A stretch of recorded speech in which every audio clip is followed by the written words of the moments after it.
They dragged Ngozi out of the river, like she was the criminal. Water dripped from her trembling body, her breath barely steady after fighting the current to save a drowning boy. But instead of gratitude, angry voices surrounded her, accusing, shouting, pointing fingers.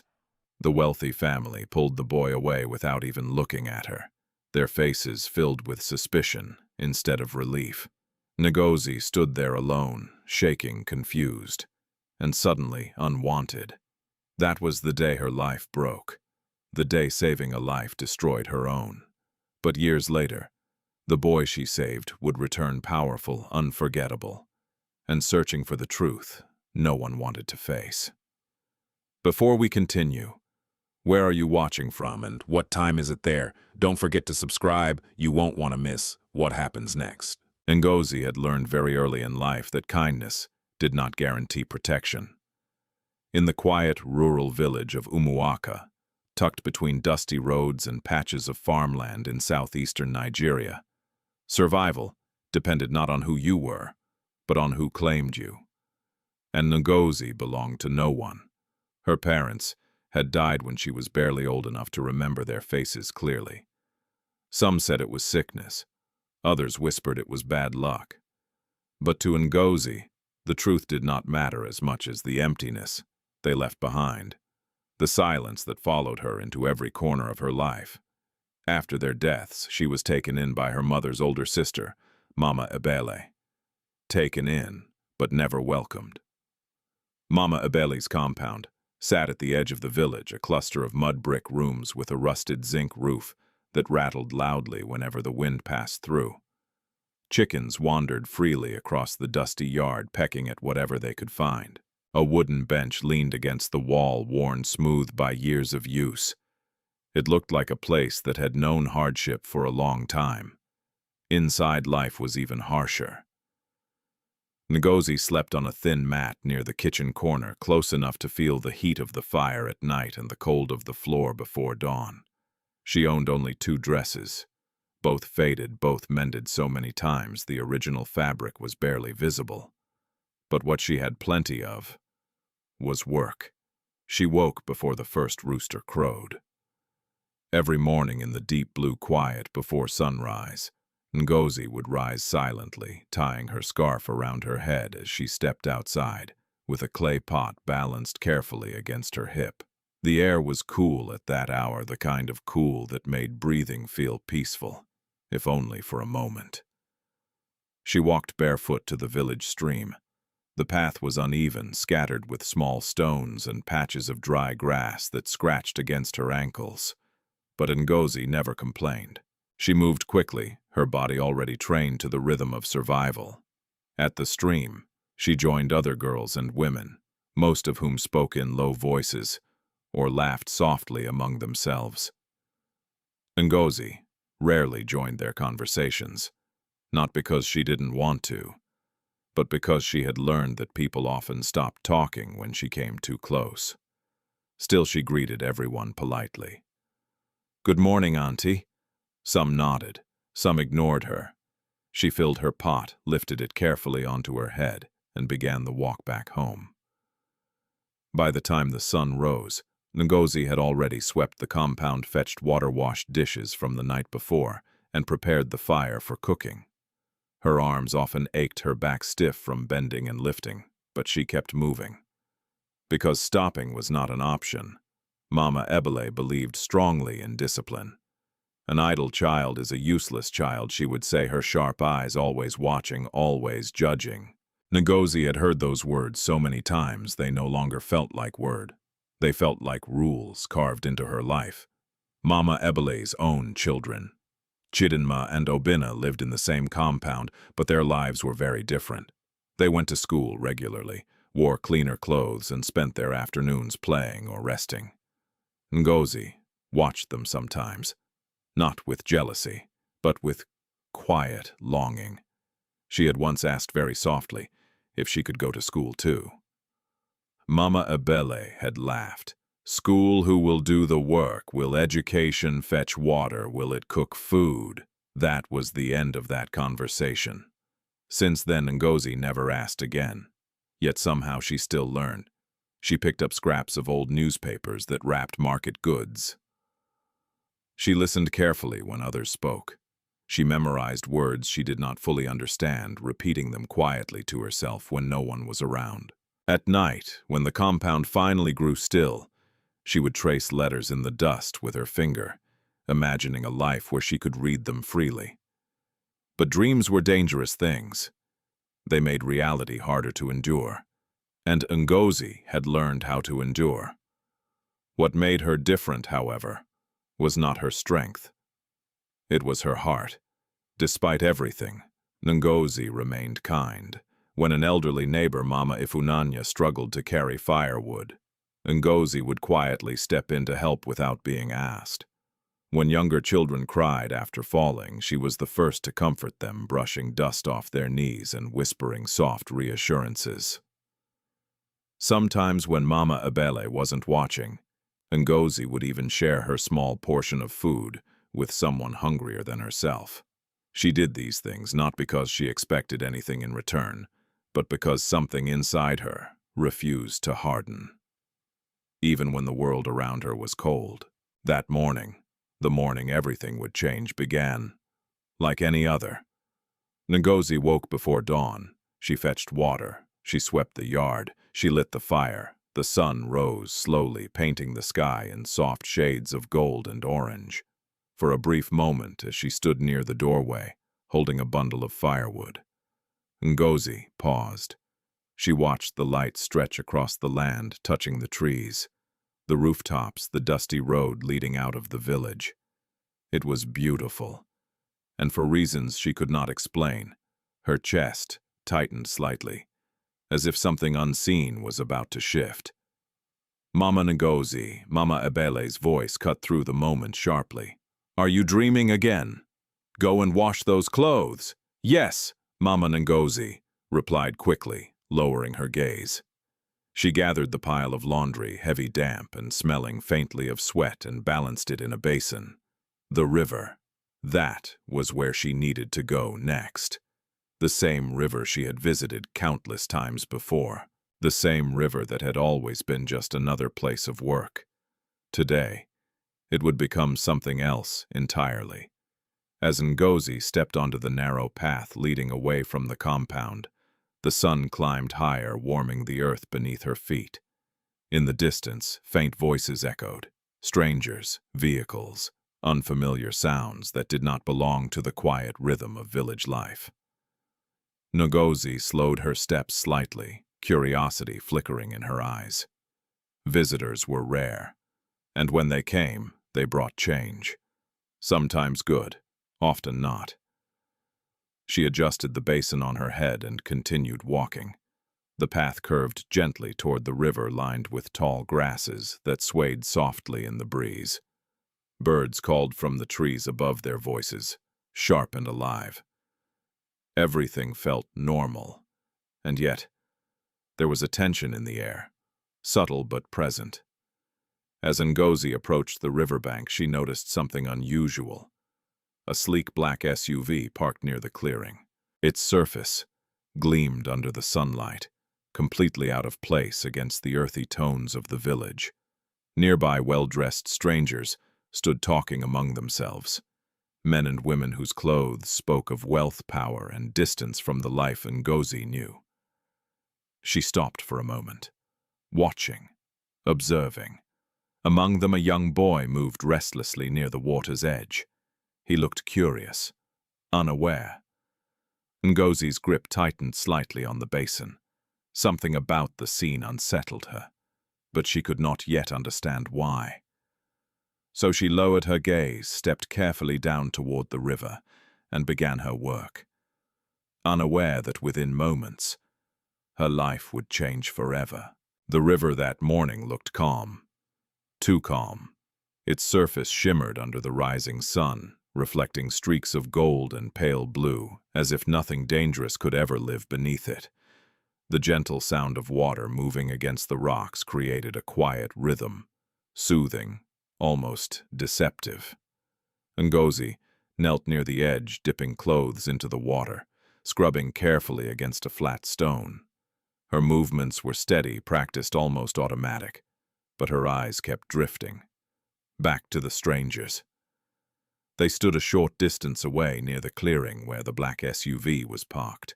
Their voices carried faintly across the air, confident, relaxed, unfamiliar. The man at the center of the group, tall and sharply dressed, spoke with authority. Beside him stood a woman in elegant clothing, her posture straight, her gaze distant from everything around her. They did not belong here, and yet they stood as though the land itself had welcomed them.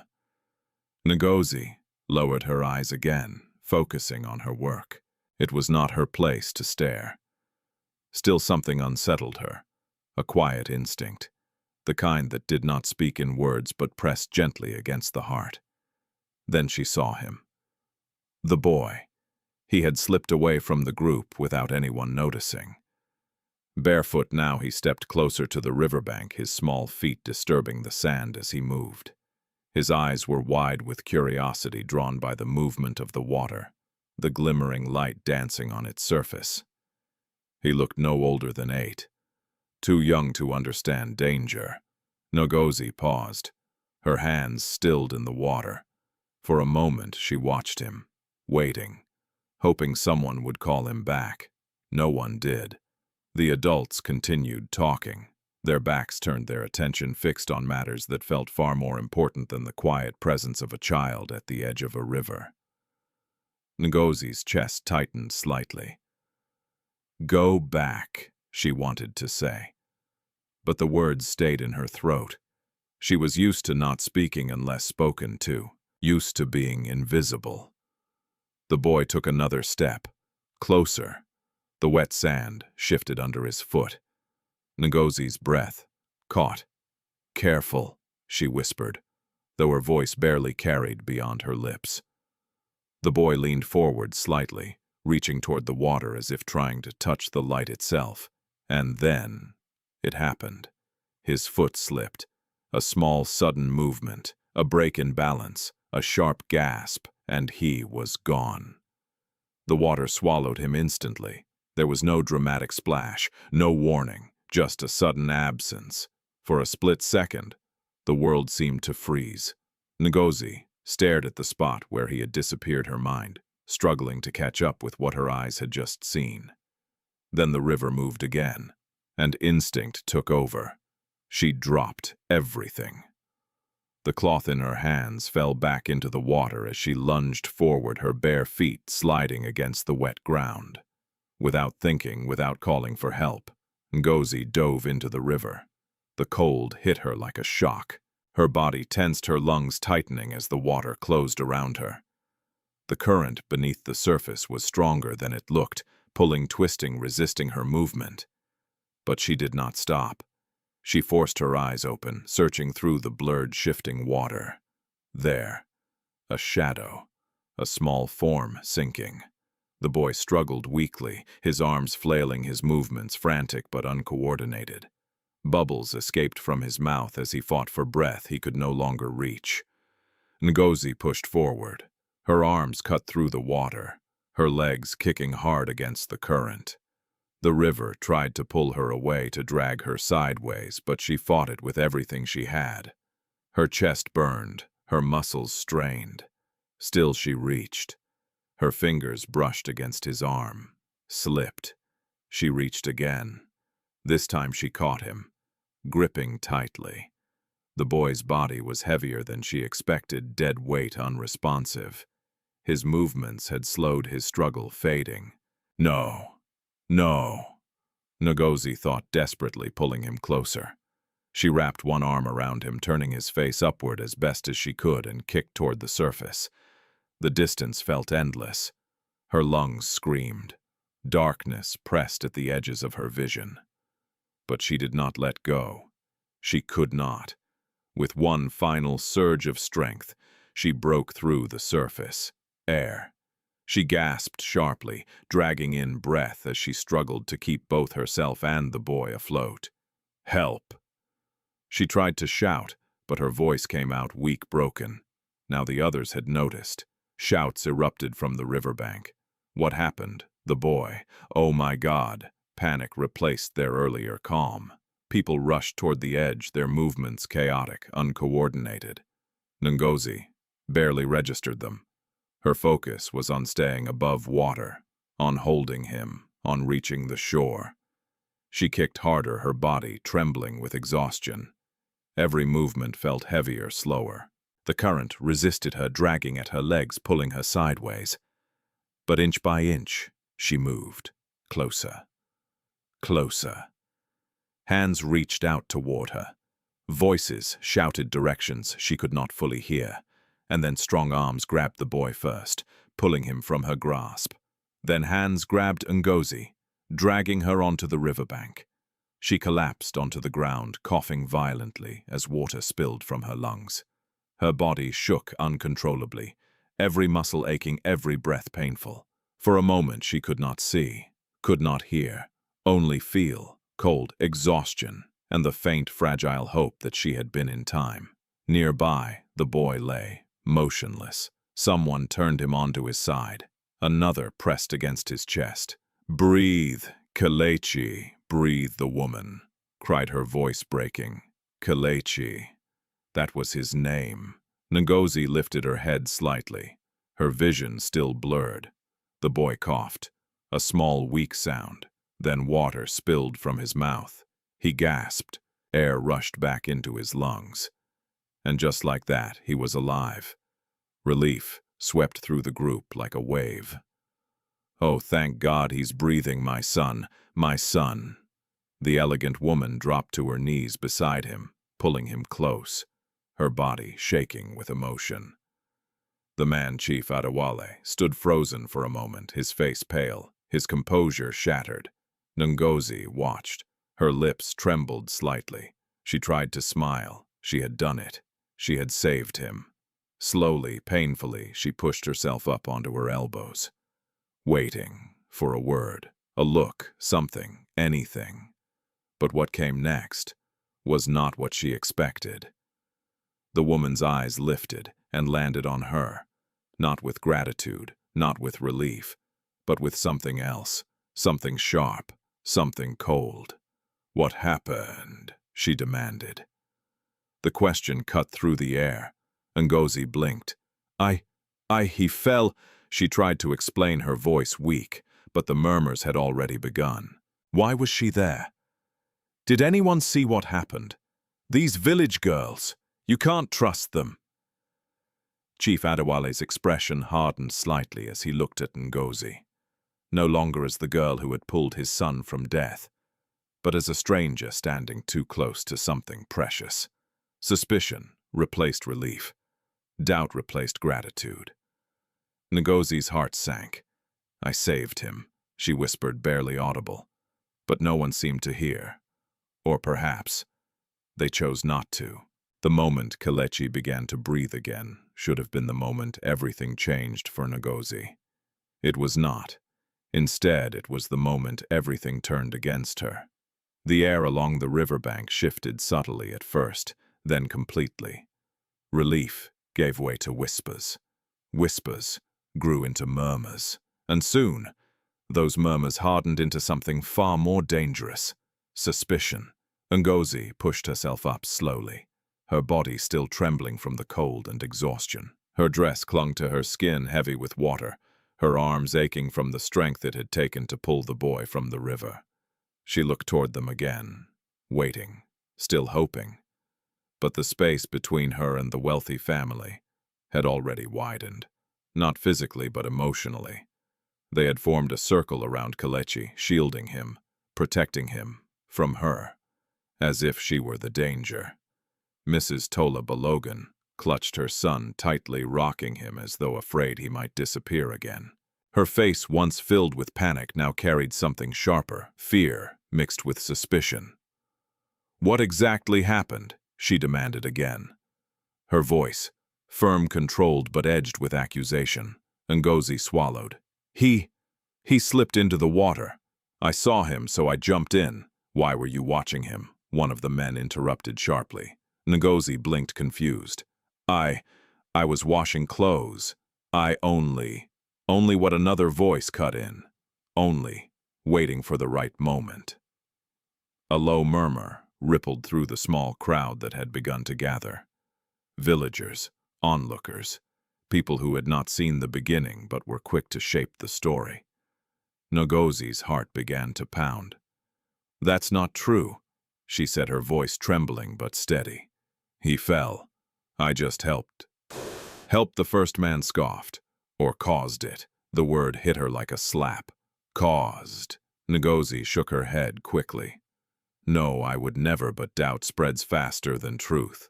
And once it takes root, it does not ask for permission to grow." She was the only one close to him, someone whispered. "I saw her near the water, before it happened. These things, they happen. People pretend to help so they can demand money later." Ngozi's breath caught. "No, no, I didn't." Her voice was swallowed by the rising tide of suspicion. Chief Adewale had not spoken much, but his silence carried weight. His eyes remained fixed on Ngozi, not warm, not grateful, but calculating, measuring, trying to understand something he had not witnessed. And in the absence of certainty, doubt felt safer. "We don't know what really happened," he said finally, his tone calm but distant. Those words were enough. They did not accuse her directly, but they did not defend her either. And in that moment, that silence became judgment. Ngozi felt it, the shift, the way the ground beneath her no longer felt steady. "I saved him," she whispered again, more to herself than to them. But even she could hear how small her voice sounded now. Kletchi coughed again, drawing attention back to him.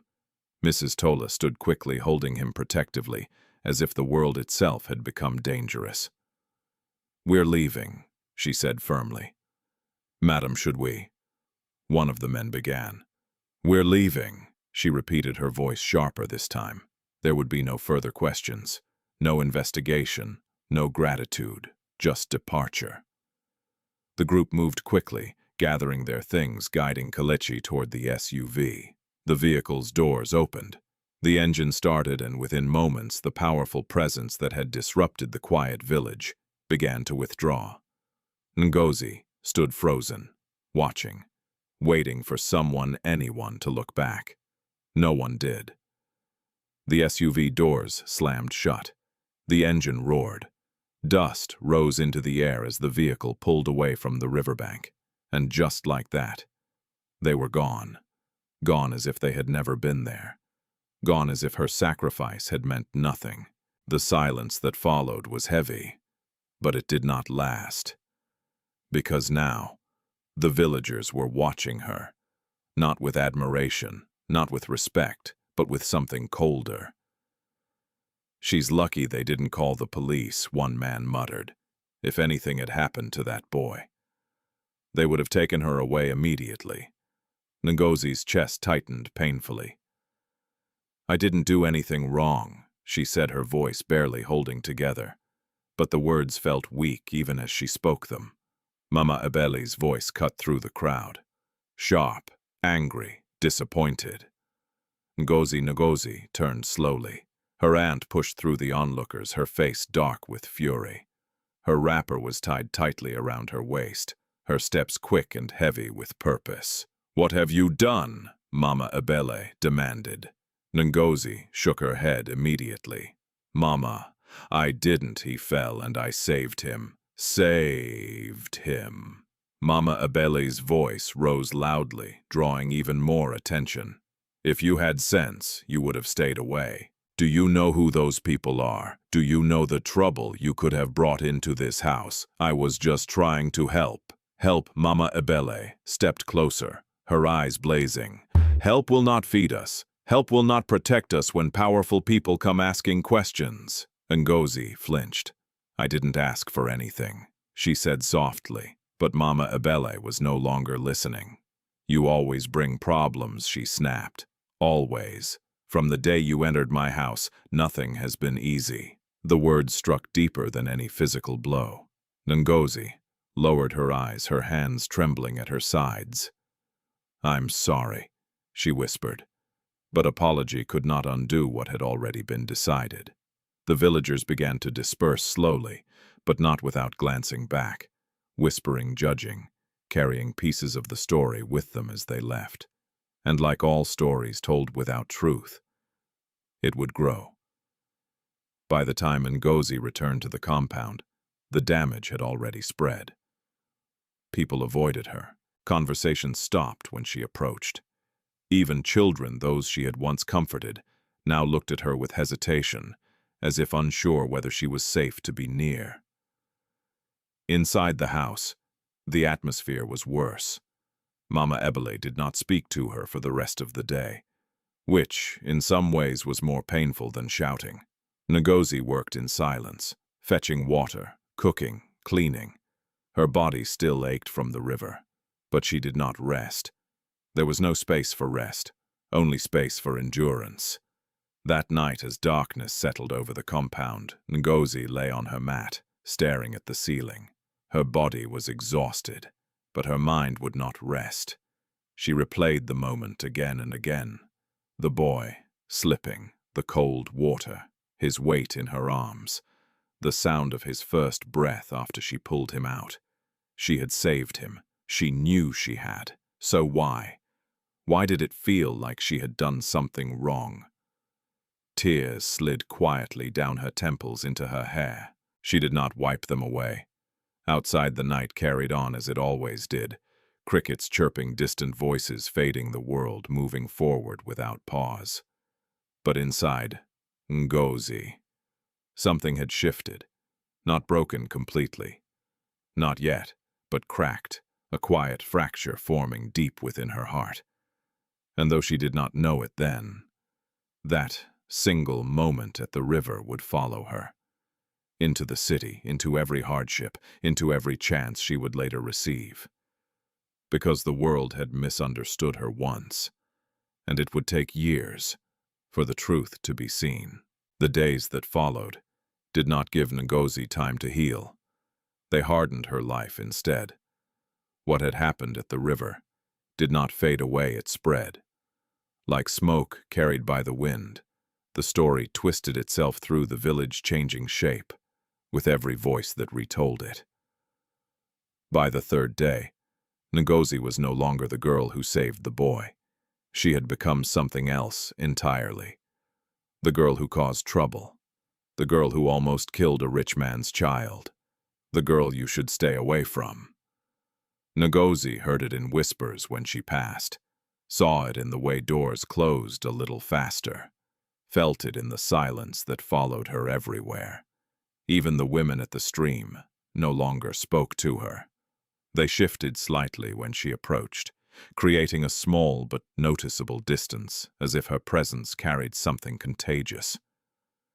Ngozi stopped trying to greet them. It hurt less that way.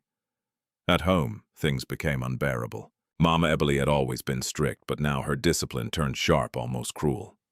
Every mistake, no matter how small, became an excuse for punishment. "You think you are important now," Mama Ebele snapped one morning when Ngozi accidentally dropped a clay cup.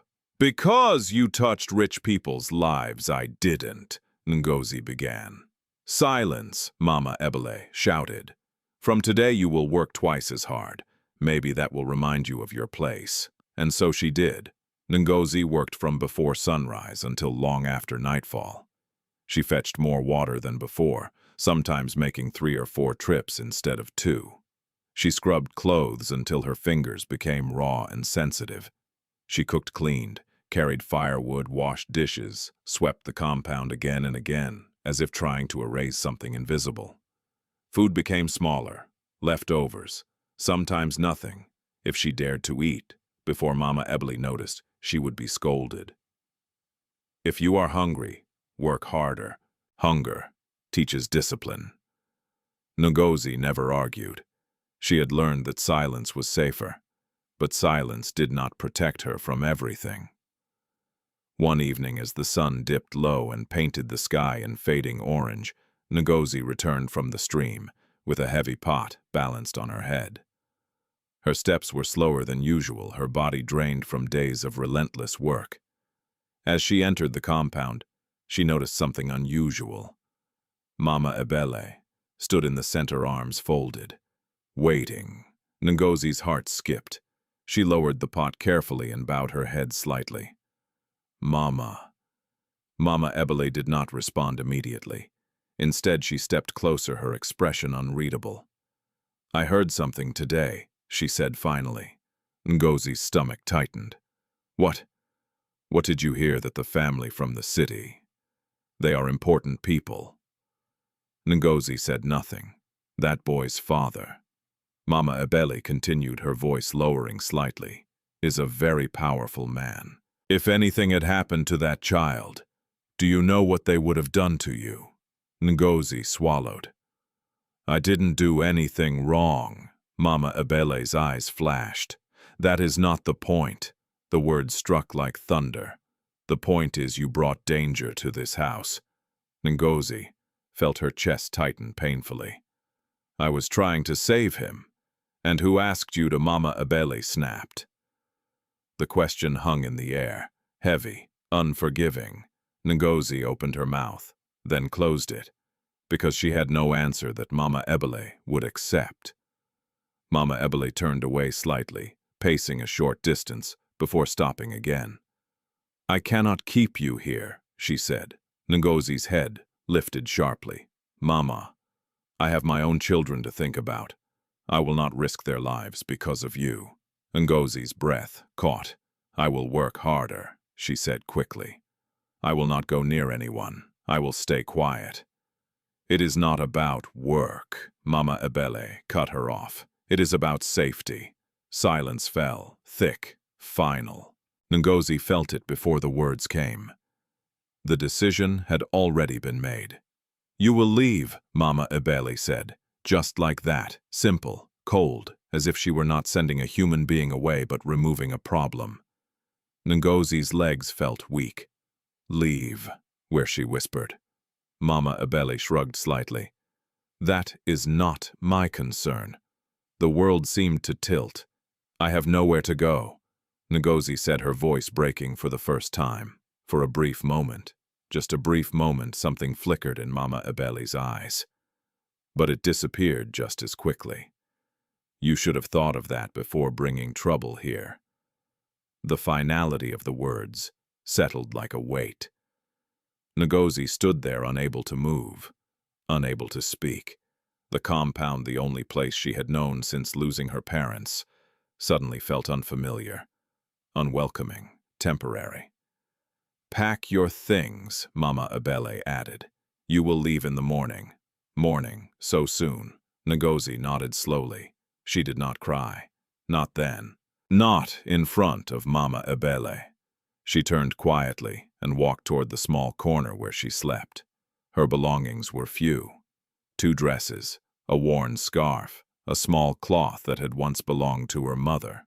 She folded them carefully, placing them into a small bundle.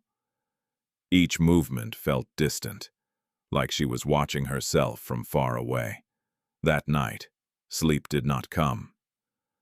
Ngozi lay on her mat, staring into the darkness, listening to the quiet breathing of the house, to the distant sounds of the village, to her own thoughts. Where would she go? What would she do? The questions came one after another, but no answers followed. At some point, tears slipped silently from her eyes. She did not sob, did not make a sound. She had learned how to cry without being heard. Morning came too quickly. The sky was pale when Ngozi stood at the edge of the compound, her small bundle held tightly in her hands. Mama Ebele did not come to say goodbye. Chidinma and Obinna watched from a distance, curious but silent. Ngozi looked around once, at the walls, the yard, the place that had never truly been hers.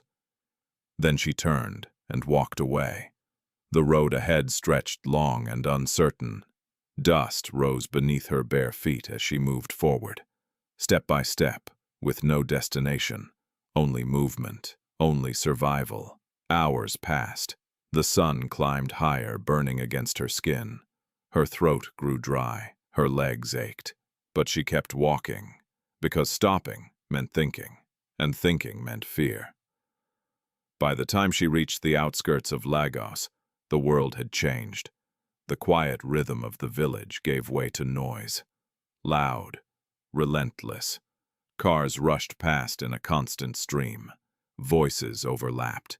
People moved quickly, purposefully, each one focused on their own path. Ngozi slowed, overwhelmed. The city did not notice her, did not welcome her.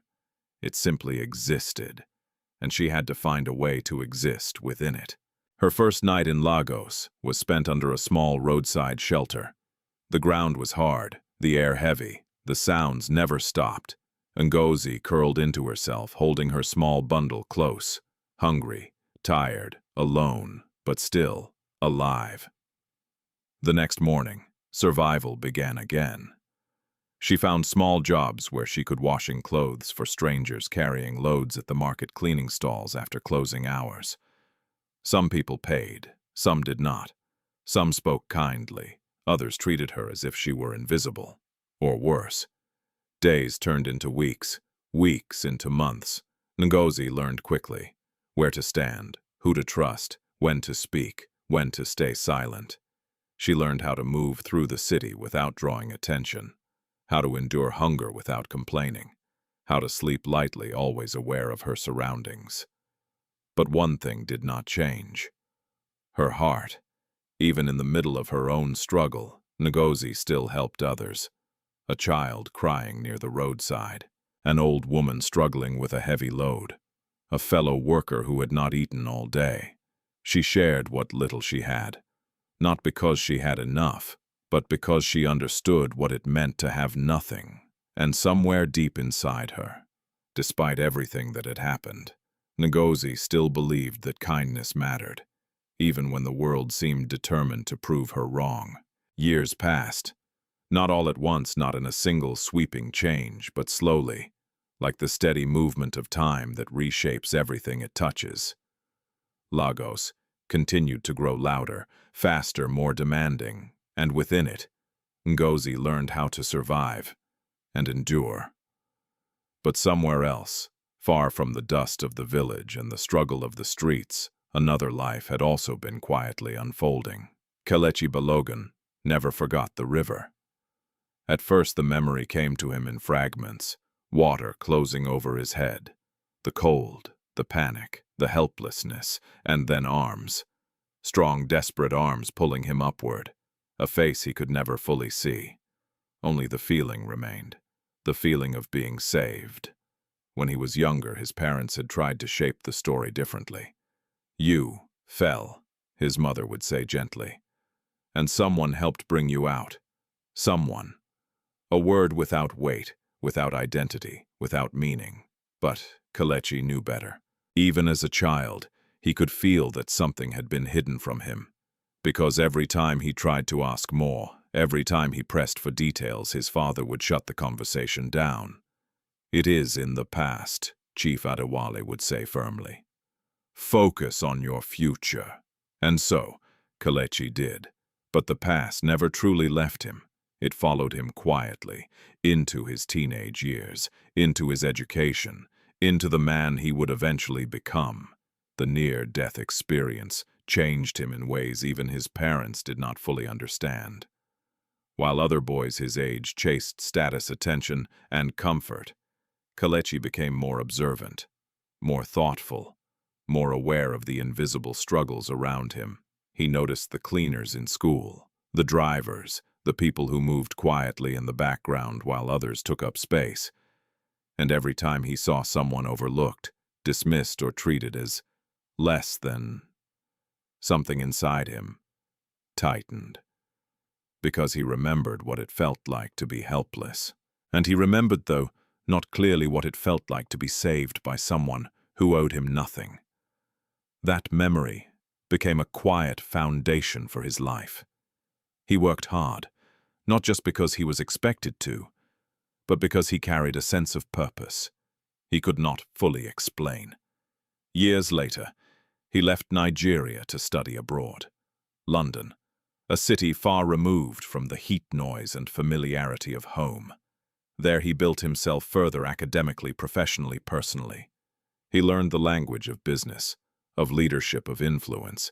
He understood how power moved, how decisions shaped lives, how wealth could open doors or close them for others. But even in that new world, the river followed him, sometimes in dreams, sometimes in moments of stillness, sometimes in the quiet guilt that settled in his chest without warning. Because as he grew older, one question refused to leave him. What happened to the girl who saved me? It was no longer just curiosity, it was responsibility. But every time he tried to ask his parents again, the answers remained vague. Someone helped his mother would repeat, "That is all that matters." But to Kletchi, it was not enough, because someone had risked their life for his, and that kind of act did not disappear. It should not disappear. By the time he returned to Nigeria in his late 20s, Kletchi was no longer just the son of a powerful man. He had become something more, a leader in his own right, a CEO. He took over key operations within the Balogan Group, bringing new ideas, new strategies, and a vision shaped not just by profit, but by impact. He launched initiatives focused on education, employment, and community support. He visited places his father had never considered important. He listened, watched, learned, and still. He searched, quietly, carefully, without making it public. Because something told him that if the truth had been hidden before, it was not by accident. It began with small steps, revisiting the village, Umuaka, the place where it all began. But time had changed everything. Faces were older, stories had shifted, memories blurred. Some people claimed not to remember. Others offered pieces that did not fully align. There was an incident, one elderly man said. A boy almost drowned. Yes, another added. A village girl was involved. What happened to her? Kletchi asked. The responses varied. She left. She caused trouble. She was not a good girl. Each version felt incomplete, distorted, as if truth had been buried beneath layers of assumption and fear. Kletchi felt it, the inconsistency, the discomfort, the sense that no one was telling the full story. And the more he heard, the more his chest tightened, because something about it felt wrong, deeply wrong. One afternoon, as he sat beneath an old tree at the edge of the village, an elderly fisherman approached him. His name was Baba Sani. His movements were slow, but his eyes were sharp. "You are asking about the river," Baba Sani said. Kletchi nodded. "Yes." The old man studied him for a moment. "You are the boy." It was not a question. Kletchi's breath caught slightly. "Yes," he replied quietly. Baba Sani sat beside him. For a while he said nothing. Then slowly he spoke. "You did not fall alone that day." Kletchi turned toward him. "What do you mean?" The old man's gaze remained fixed ahead. "The river was strong. You would not have come out on your own." "I know," Kletchi said. "Someone helped me." Baba Sani nodded. "Yes, a girl." Kletchi's heart began to beat faster. "Who was she?" Baba Sani exhaled slowly. "She was an orphan." The word landed heavily. "She worked hard, kept to herself. Kind girl." Kletchi leaned forward slightly. "What was her name?" The old man hesitated, as if weighing something, as if remembering carried risk. Then finally, Ngozi. The name echoed softly in the air. Ngozi. Kletchi repeated it silently, letting it settle, letting it take form. "Ngozi saved you," Baba Sani continued. "She jumped in without thinking, nearly lost her life." Kletchi's chest tightened sharply, and after the old man's expression darkened. They blamed her. The words hit harder than anything Kletchi had expected. Blamed. Her Baba Sani nodded. Said she caused it. Said she wanted money. People talk when they do not understand. Kletchi's hands clenched slightly. "What happened to her?" "She suffered," the old man said quietly. "Then she left where Baba Sani shook his head. No one knows." Silence fell between them, heavy, uncomfortable. Kletchi felt something shift inside him. Not just guilt, but clarity. The story he had been told his entire life was incomplete, and the truth was far more painful. Somewhere out there, the girl who saved his life had been punished for it, forgotten, erased, and he had lived all these years benefiting from a life she had protected, without knowing what it cost her. Kletchi stood slowly, his mind no longer clouded by uncertainty. Now he had a name, Ngozi, and that changed everything, because this was no longer a question, no longer a vague memory. It was a truth waiting to be faced. And for the first time since that day at the river, Kletchi knew exactly what he needed to do. He was going to find her, no matter how long it took, no matter what it uncovered, because some debts are not paid with money, they are paid with truth. Lagos did not pause for anyone, not for the wealthy, not for the struggling, and certainly not for people like Ngozi. By the time Kletchi returned to the city with a name echoing in his mind, Ngozi had already become someone the city barely noticed, but could not break. Her days followed a rhythm built on necessity. Wake early, find work, avoid trouble, eat if possible, sleep wherever it was safe enough. Repeat. She had moved through different parts of Lagos over the years, Ajigunle Oshodi Surulere, never staying long in one place. Stability was a luxury she could not afford, and trust was something she had learned to give carefully, if at all. But despite everything, Ngozi had built something invisible, a quiet reputation. Not of wealth, not of power, but of reliability. If someone needed help carrying goods, she would do it. If a market stall needed cleaning, she would stay late without complaint. If a child got lost in the chaos of the streets, she would be the one to stop and help. People began to recognize her, not by name at first, but by presence. That girl, the quiet one, the one who helps. It was not much, but in a city that often erased people like her, it was something. That morning, the sun rose harsh and bright over Lagos, already heavy with heat before the day had fully begun. Ngozi stood near a busy roadside market, a large basin of water beside her as she scrubbed clothes for a woman who owned a nearby food stall. Her hands moved quickly, rhythmically, her focus steady despite the noise around her. Horns blared, voices overlapped, vendors shouted prices, motorcycles weaved dangerously through traffic. It was chaos, but it was familiar chaos. Ngozi had learned how to exist within it. Across the street, a small commotion began to build. At first, she ignored it. Trouble was common in Lagos, and getting involved often came with consequences.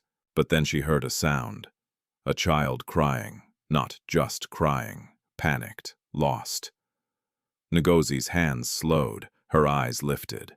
A little boy stood near the edge of the road, no older than 5, his face streaked with tears as he turned in circles, searching for someone who was not there. Cars rushed past. Too close, too fast. People moved around him, some glancing briefly. Others not at all. Ngozi's chest tightened. She hesitated. Just for a moment. Because she had learned that stepping into situations like this could bring trouble. But the child's cry cut through everything else. And just like at the river, her instinct spoke louder than her fear. She stood quickly, wiping her hands against her dress as she moved toward the boy. "Hey! Hey!" she said gently, crouching down in front of him. "It's okay." The boy's eyes were wide with fear. "I can't find my mama," he sobbed. Ngozi softened her voice. "What is your name, Chima?" "Okay, Chima, don't worry. We will find her!" She took his small hand, carefully guiding him away from the road. "Stay close to me, all right." He nodded, gripping her hand tightly. Ngozi looked around, scanning the crowd. "Mama Chima," she called out. "Is anyone looking for this child?" Some people glanced over. Most did not respond. The city continued moving, unbothered. Ngozi moved slowly through the market, asking vendors, checking faces, calling out again. Minutes passed. Then finally, a woman's voice sharp with panic. Chima! The woman rushed forward, pushing through the crowd, her face pale with fear. My son. She dropped to her knees, pulling the boy into her arms. I've been looking everywhere. Where did you go? I was scared, the boy cried. The woman held him tightly, her body shaking. Then her eyes lifted and landed on Ngozi. For a brief moment, something passed between them. Relief, recognition, gratitude. Thank you, the woman said, her voice softer now. Thank you so much. Ngozi nodded gently. It's okay. He's safe. She turned to leave, as she always did, because helping did not mean staying. But this time, someone was watching. Across the street, standing beside a sleek black vehicle, Kletchi Balogan had seen everything. He had not intended to stop there. The day had been filled with meetings, decisions, responsibilities that demanded his attention. But traffic had slowed, forcing his car to pause near the market. At first, he had barely noticed the scene. Just another crowded street. Just another moment in the endless movement of Lagos. Then he saw her. The way she moved, calm, intentional, without hesitation. He watched as she approached the crying child. Not with fear, not with indifference, but with quiet certainty. He watched the way she spoke, the way the child responded, the way she stayed until the problem was solved, and then stepped away without waiting for recognition. Something about it felt familiar, unsettlingly familiar. Kletchi leaned slightly forward in his seat. "Stop the car," he said. The driver hesitated. "Sir, stop." The car came to a halt. Kletchi stepped out, his polished shoes touching the dusty roadside as the noise of the market surrounded him. His eyes searched for her. There, walking away. Her steps steady, her presence blending back into the crowd as if she had never been there at all. "Excuse me," he called out. Ngozi paused. Slowly she turned. Their eyes met. For a brief moment the world seemed to quiet. Not completely, but enough. Kletchi felt it again, that pull, that unexplainable recognition, as if something long forgotten was trying to surface. Ngozi, however, felt something different. Distance. She took in his appearance quickly. The suit, the confidence, the presence of someone who belonged to a world far removed from hers. She had seen men like him before. Men with power, men with influence, men whose lives moved on paths she could never access. Her expression remained neutral, guarded. "Yes," she said. Kletchi stepped closer, studying her face carefully. There was strength there, quiet strength, and something else, something he could not yet name. "You helped that child," he said. Ngozi nodded slightly. He was lost. "You didn't have to get involved." The words were simple, but they carried weight. Ngozi's gaze did not shift. "I did," she replied. Kletchi paused. Something about her answer struck him. Not defensive, not proud, just certain. "What's your name?" he asked. There it was, a simple question, but for Ngozi it carried meaning. Names connected people, created space, and she had learned to be careful with both. She hesitated, just briefly. Then Ngozi. The name landed softly, but for Kletchi, it echoed, loud, clear, unavoidable. Ngozi. His breath caught almost imperceptibly. The name he had carried from the village. The name Babasani had spoken, standing here, in front of him, attached to a face, to a person, to a life he did not yet understand. Kletchi felt something shift deep within him. Not certainty, not yet, but something close, something powerful. He looked at her more closely now, not just seeing her, but searching, and for the first time since he began his search, he wondered. Could it be her Ngozi, unaware of the storm beginning to form in his mind, simply adjusted her posture slightly? "If that is all," she said calmly, "I have work to return to."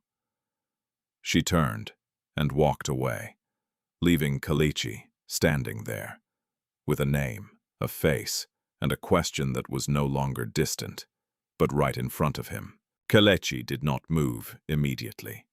He stood there for a moment longer than necessary, watching Ngozi disappear back into the rhythm of the market as if the city had swallowed her whole again. Ngozi. The name echoed in his mind louder, now sharper. It could not be a coincidence, but Lagos was a city of millions. Names repeated, stories overlapped, faces blurred into one another. He knew better than to jump to conclusions, and yet, something about her stayed with him. The way she moved without hesitation, the way she spoke simple, direct, without seeking approval, the way she helped and left. No expectation, no performance, just action. Kletchi exhaled slowly, then turned back toward his car. "Find her," he said. His driver blinked. "Sir, the woman who just left. The one who helped the child. I want to know who she is." The instruction was calm, but firm. The driver nodded quickly. "Yes, sir." As Kletchi stepped back into the vehicle, his thoughts were no longer on meetings or business decisions. They were on a single name, Ngozi. Could she be the same girl, the one from the river, the one who had disappeared from every version of the story told to him?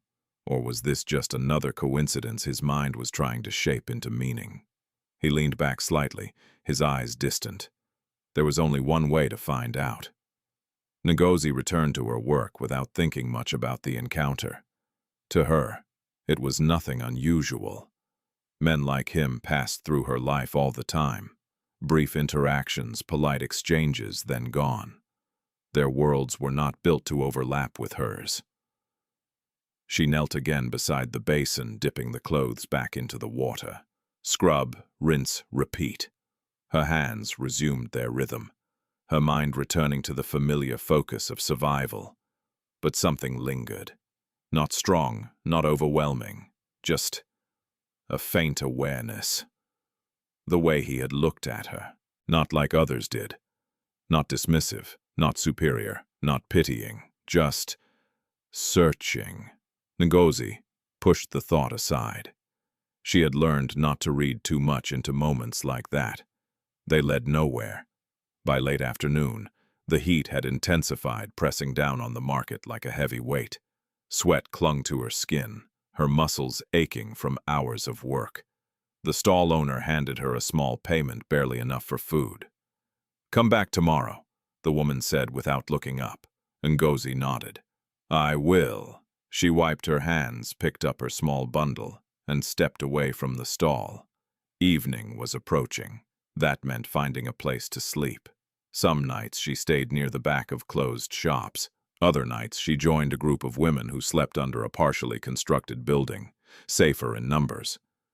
Tonight, she chose the building. As she walked through the narrow streets, weaving between people and vehicles, she remained alert. Lagos did not forgive carelessness. A sudden voice called out, "Ngozi." She turned. A young woman approached her, slightly older, wearing a faded dress but carrying herself with quiet strength. It was Zainab. They had met months earlier while working at the same market. Zainab sold roasted groundnuts during the day and slept at the same unfinished building at night. "You finished work?" Zainab asked. Ngozi nodded. "Yes." Zainab studied her briefly. "You look tired." Ngozi gave a small smile. "I am always tired." Zainab laughed softly. "True." They began walking together. There was comfort in that, in not being alone. "You heard?" Zainab asked suddenly. "Heard what that new company, the one building near Victoria Island. They are hiring." Ngozi glanced at her. "For what? Cleaning, maintenance, small jobs. But they say the pay is better than market work." Ngozi considered this. Better pay meant food, possibly stability, but also risk. "Who owns the company?" she asked. Zainab shrugged. "Some big man. Rich. I don't remember the name." Ngozi nodded slowly. I will think about it. Zainab nudged her lightly. You should go. You are too good for this kind of work. Ngozi shook her head. No one is too good for survival. Zainab did not argue, because she understood. The next morning, Ngozi stood in front of a large glass building. It was unlike anything she had ever worked in. Clean, modern, orderly. Security guards stood at the entrance, their uniforms neat, their expressions serious. Ngozi hesitated. Places like this had rules, unspoken ones, who belonged, who did not. She adjusted her scarf slightly, straightened her posture, and stepped forward. I heard you are hiring, she said quietly. One of the guards looked her up and down. For a moment, his expression was unreadable. Then go inside, he said. Ask at the front desk. Ngozi blinked slightly, surprised. Thank you, she said. She stepped through the doors. Cool air met her skin immediately, a sharp contrast to the heat outside. The floor shone. The walls reflected light. Everything felt distant, controlled. At the front desk, a woman in a crisp outfit looked up. Yes, I came to ask about work. The woman studied her briefly. Cleaning staff. Ngozi nodded. Yes. The woman typed something quickly, then gestured toward a hallway. Wait there. Ngozi moved as instructed, standing quietly among a few others who had come for the same reason. Men, women, all waiting, all hoping. Minutes passed. Then a door opened, and someone stepped out. Ngozi did not look up immediately, but when she did, her breath caught slightly. Kletchi. He stood at the end of the hallway, speaking to another man. His posture composed his presence, commanding. He looked exactly as he had the day before. Except now, he belonged here. This was his world. Ngozi's instinct was immediate. Lower your eyes. Do not draw attention. Do not assume connection. She looked away, quickly. But Kletchi had already seen her. From across the hallway, his gaze locked onto her. Not by chance, not by accident, but with recognition and something more. Certainty beginning to form. He said something quietly to the man beside him, then stepped forward. Each step deliberate, each movement controlled, until he stood in front of her. Ngozi felt it before she looked up. That presence again, that awareness. Slowly, she lifted her gaze. Their eyes met. For a moment, neither spoke. Then you came, Kletchi said. The words were simple, but they carried weight. Ngozi frowned slightly. I came for work. Kletchi nodded once. Yes. A pause. Then good. He turned slightly toward the receptionist. Process her application. The woman blinked. Yes, sir. Ngozi stood still, confused. You don't even know me, she said carefully. Kletchi looked at her again, this time more directly. I know enough. The answer unsettled her. Not because of what he said, but because of how certain he sounded. Ngozi's instincts stirred. Caution, distance, but something else too. A quiet shift. A door opening, just slightly. She did not understand it yet, but she could feel it. And somewhere deep inside Kletchi, the pieces were beginning to connect. Slowly, carefully, but undeniably. Because fate had brought them back together. And this time, he was not going to let her disappear again. Ngozi did not trust easy opportunities. Not anymore. So when her application was accepted almost immediately, something inside her remained cautious. It did not matter that the building was clean, that the pay was better, or that the work seemed structured and predictable. Nothing in her life had ever come without a cost, and she had learned painfully that sometimes the cost revealed itself later. Still, she needed the job, so she stayed. Her first days inside the company felt like stepping into another world. Everything was organized, timed, controlled. There were schedules for cleaning assigned floors, designated supervisors, and strict rules about movement and conduct. Ngozi listened carefully, memorizing instructions quickly. She worked quietly, efficiently, making sure she did not draw unnecessary attention. She arrived early, left late, spoke only when needed, and within a short time, people began to notice. Not loudly, not publicly, but in the small ways that mattered. She works well, she doesn't complain, she doesn't steal time like others. Even her supervisor, a middle-aged woman named Mrs. Adebisi, took note. "You learn fast," she said one afternoon as Ngozi finished cleaning a conference room ahead of schedule. Ngozi nodded slightly. "I just follow instructions." Mrs. Adebisi studied her for a moment. Most people don't. It was not praise, but it was close. And for Ngozi, that was enough. But while some noticed her quietly, others noticed her differently. From the upper floors where glass walls separated executives from the rest of the building, eyes watched her. Curious, judging, suspicious. One of those eyes belonged to Amara Okeki. Amara moved through the company with confidence that came from more than just position. She was elegant, sharp, and always aware of her place within Kletchi's world. She had built that place carefully, strategically, over time. She understood how proximity to power worked, how influence was maintained, and she did not take threats lightly. At first, Ngozi was not a threat, just another worker, invisible, replaceable. But then, she noticed something. Kletchi noticed her. It was subtle. A glance that lasted a second too long. A pause during a walk through the floor. A question asked casually, but directed only at her. "Is everything running smoothly here?" "Yes, sir." "Good. Simple, professional, but intentional." Amara saw it, and she did not like it. Ngozi tried to ignore it, but it became harder with each passing day. Kletchi did not interfere with her work. He did not call her unnecessarily. He did not treat her differently in front of others. But there was something in the way he looked at her, as if he were trying to understand something, as if she carried a question he needed answered. It made her uneasy, not because he was unkind, but because attention from men like him always came with consequences. She had seen it before. Girls pulled into worlds they did not belong to. Promises made, then broken. She would not be one of them. So, she kept her distance. One afternoon, as she finished cleaning a hallway on the executive floor, she heard footsteps behind her. "Stay a moment," Kletchi said. Ngozi paused. Slowly she turned. "Yes, sir." He stood a few steps away, his expression calm but focused.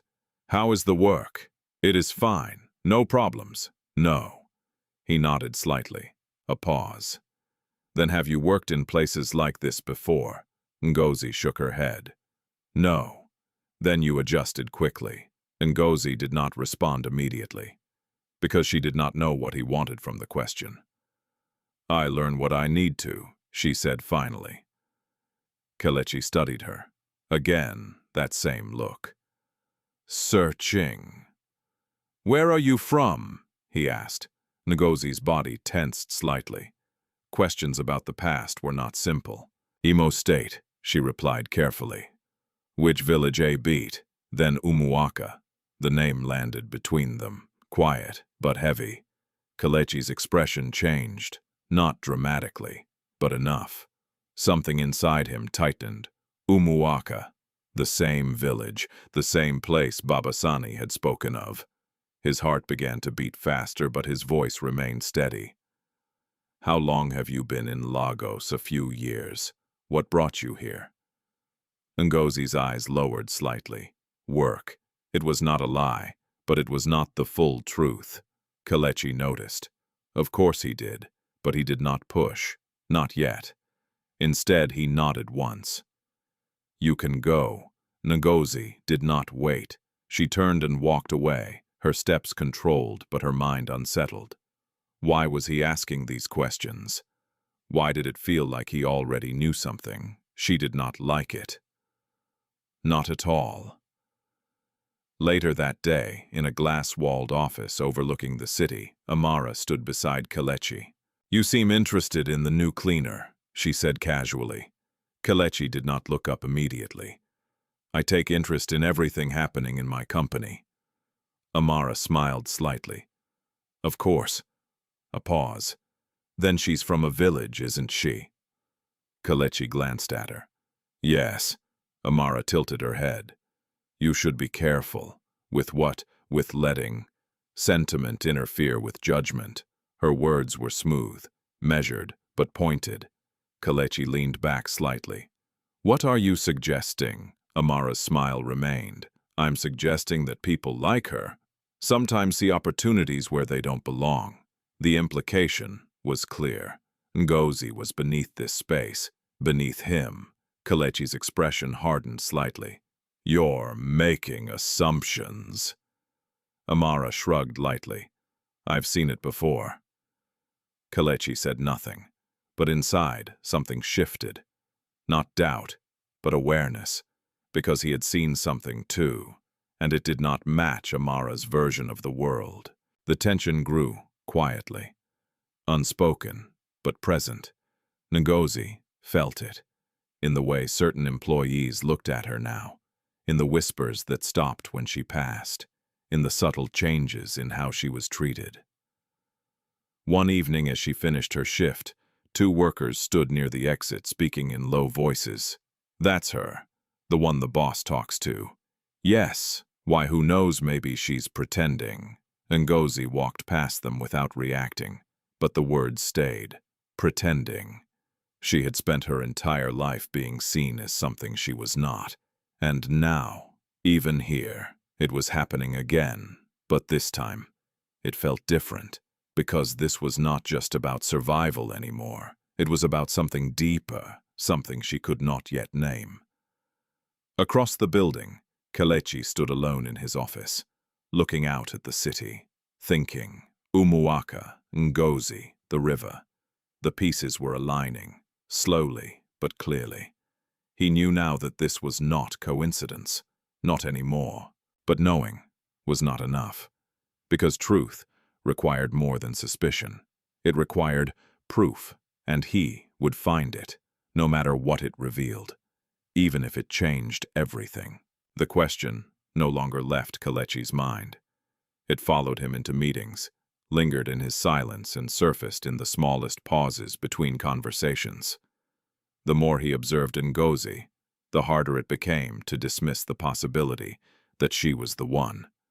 Not just a coincidence, not just a familiar name, but the girl, the one the river had almost taken, the one who had pulled him back, and the one the world had punished for it. But Kletchi was not a man who acted on instinct alone. He needed certainty, not assumptions, not feelings, truth. So he began to look deeper, quietly, carefully, without drawing attention. The first step was simple. Records. He had access to everything within the company employee files, background information, application forms. Ngozi's file was thin, too thin. Name, Ngozi. State of origin, Imo. Education, none listed. Next of kin, not provided. Previous employment informal, address temporary. It told him almost nothing, except what he already knew, that her life had not followed a straight path. Kletchi leaned back in his chair, his fingers tapping lightly against the desk. People with stable lives left paper trails. Ngozi had left almost none, which meant her story had been lived, not documented. He exhaled slowly. If the answers were not in the present, they would be in the past. That afternoon, he called for a private driver. I need to go to Imo State, he said. The driver nodded. When's tomorrow morning? There was no hesitation, no delay, because once Kletchi decided to move forward, he did not turn back. The journey back to Umuaka felt different this time.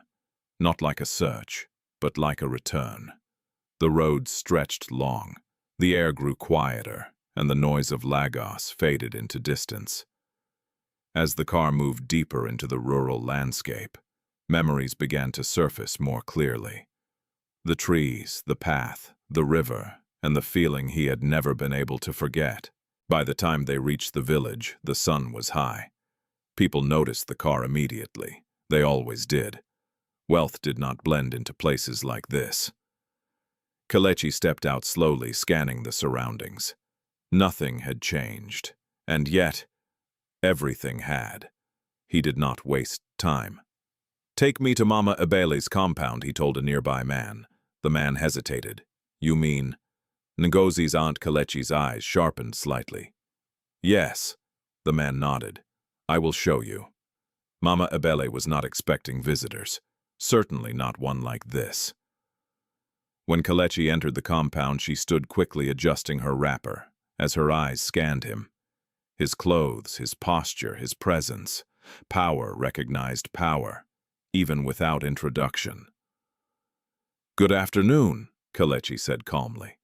Mama Ebele forced a polite smile. "Good afternoon, sir. How can I help you? I'm looking for information about what a girl who used to live here." Mama Ebele's expression shifted slightly, but only for a moment. "There are many girls," she said. "Her name is Ngozi." Silence, a brief one, but enough. Mama Ebele looked away for a second, then back at him. "Ngozi left a long time ago," she said. "Yes," Kletchi replied. "I know." Another pause. "Why are you asking about her?" Kletchi stepped forward slightly. "Because I believe she saved my life."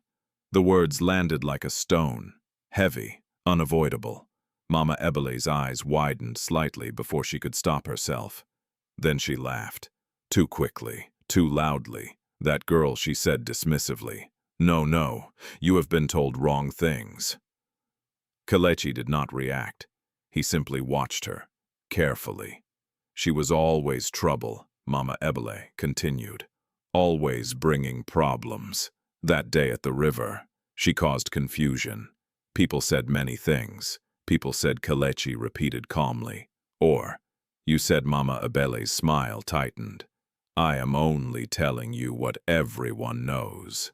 Kletchi took another step forward. "And what do you know?" This time she hesitated, because something in his tone had changed. Not aggressive, not loud, but firm and certain. "I know she was there," Mama Ebele said slowly. "I know she was near the boy, and I know she saved him," Kletchi said. Silence, the kind that cannot be avoided. Mama Ebele's eyes flickered. For a moment, the truth hovered between them. Then she looked away. "That girl, she brought shame," she muttered. Kletchi felt something inside him tighten. "Shame," he repeated. "Yes," Mama Ebele snapped, defensive now. People were talking, saying she wanted money, saying she planned it. "I had my own children to protect, so you sent her away," Kletchi said. It was not a question. Mama Ebele did not respond, because she did not need to. The answer was already there. And in that moment, everything became clear. The pieces aligned. The truth once hidden stood fully exposed.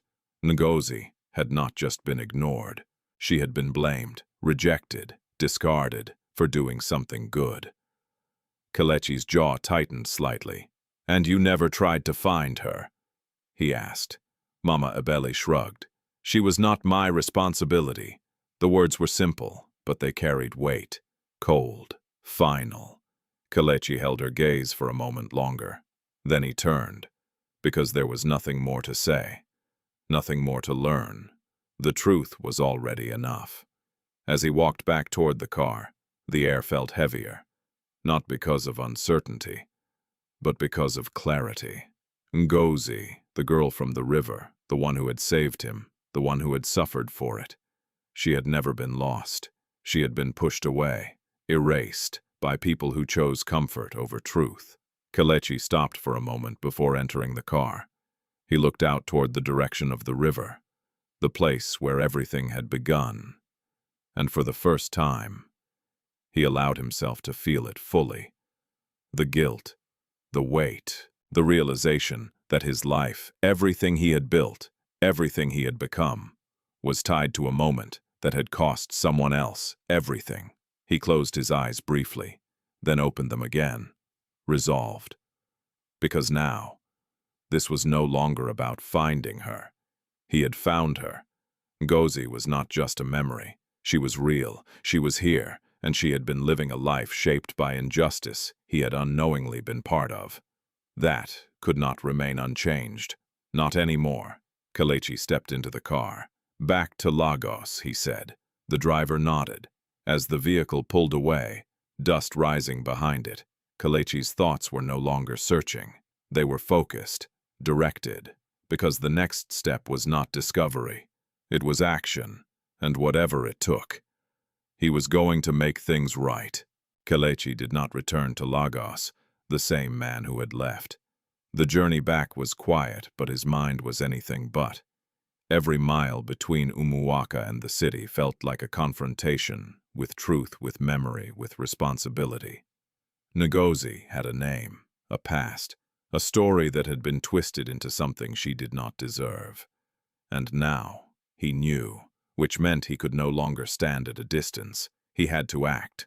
But action, Kletchi understood, required precision. Because truth alone did not heal, and sudden change could break something already fragile. When he stepped back into the company building the next morning, nothing looked different. Employees moved as usual. Phones rang. Voices filled the halls. Life continued. But for Kletchi, everything had shifted. He noticed her immediately. Ngozi was on the lower floor cleaning a corridor with the same quiet focus she always carried. Her movements were efficient, controlled, and distant, like someone who had learned not to take up more space than necessary. For a moment, he simply watched. Not as a CEO observing an employee, but as a man looking at the person who had once held his life in her hands. There was no recognition in her eyes, no expectation, no connection to what had happened years ago. And that made everything heavier, because she had carried the consequences, while he had carried only the memory. Kletchi stepped forward. "Ngozi," she paused, turned, "Yes, sir." Her tone was the same, respectful, neutral, guarded. Kletchi studied her for a moment. "Then I need to speak with you." Ngozi's grip tightened slightly on the cloth in her hand. There it was. The shift. The kind that usually came before. Something complicated. "Yes, sir." He gestured toward a quieter hallway. She followed, slowly, carefully, every instinct inside her alert, because this was how it often began. A conversation, a request, an expectation hidden beneath polite words. When they reached the empty corridor, Kletchi turned to face her. For a moment he did not speak, because the words he needed to say were not simple. Ngozi waited, her expression calm but her body slightly tense. "Do you remember Umuaka?" he asked finally. Ngozi's eyes flickered, just slightly. "Yes." "Do you remember the river?" A pause, longer this time. "Yes." Kletchi took a breath. "And the boy who fell in." The air changed, subtly but unmistakably. Ngozi's fingers tightened around the cloth. Her gaze shifted just for a moment, then steadied again. "I remember," she said. Kletchi stepped closer. "That boy was me." Silence. Not the quiet kind, the heavy kind, the kind that settles deep and refuses to move. Ngozi did not react immediately. Her face remained still, controlled, but inside, something stirred. Memories, fragments, the water, the weight, the voices, the accusations, the pain that followed, all of it, rushing back. "You," she said softly, her voice barely above a whisper. Kletchi nodded. "Yes." Another silence, this one deeper. Ngozi looked at him again. Not as a stranger, not as a powerful man, but as something else. Something connected to a moment she had tried many times to forget. "You lived," she said. It was not a question. It was a statement. Kletchi's chest tightened. "Yes." "Because of you." The words landed clearly, without hesitation, without doubt. But Ngozi did not soften. She did not smile. She did not react the way most people would expect. Instead, Her expression hardened slightly. "You should thank your family," she said quietly. "They were there." Kletchi shook his head. "They were not in the water." Ngozi looked away. "That was a long time ago." "Yes," Kletchi said, "but what happened after matters." Ngozi's jaw tightened. "No," she said, "it does not." Kletchi felt the resistance. Not anger, not bitterness, but something deeper. Protection, a wall built over time. "You were blamed," he said. Ngozi's eyes snapped back to his. "Who told you that? It's true, isn't it?" A pause. "Then yes." The word came out flat, emotionless, but heavy. Kletchi took a step forward. "You were sent away." Ngozi did not answer. "Because silence was answer enough. I didn't know," Kletchi continued. "If I had, what would you have done?" Ngozi interrupted. Her voice was still calm, but sharper now. Kletchi stopped, because he did not have an answer that could undo what had already been done. Ngozi held his gaze. "For years," she said slowly, "that moment followed me. Not because I regretted helping you, but because of what came after." Kletchi's chest tightened painfully. "I lost everything I had," she continued. "Not much, but it was mine." Her voice remained steady, but her eyes carried something deeper, something that had never fully healed. And now she added, "You stand here, telling me you know." Kletchi swallowed. "I want to make it right." Ngozi shook her head. "No." The word came quickly, firmly. "You cannot make it right." The truth in her voice cut deeper than anything else, because she was not speaking from anger. She was speaking from reality. Kletchi stepped closer. "I can try." Ngozi looked at him. Really looked this time. At his clothes, his presence, his world, and then back at herself. "This is your world," she said. "Not mine. It can be yours too." The words came before he could stop them. Ngozi's expression changed instantly. Not softer, colder. "No," she said again. "I am not looking for that." Kletchi realized his mistake. Too fast, too direct. He had approached this as a problem to solve. But Ngozi was not a problem. She was a person, with choices, with dignity, with boundaries shaped by everything she had survived. "I'm not trying to change who you are," he said quickly. Ngozi tilted her head slightly. "Then what are you trying to do?" Kletchi hesitated. "Because the truth was not simple. I owe you my life," he said finally. Ngozi's eyes did not waver. "I didn't save you to be owed," she replied.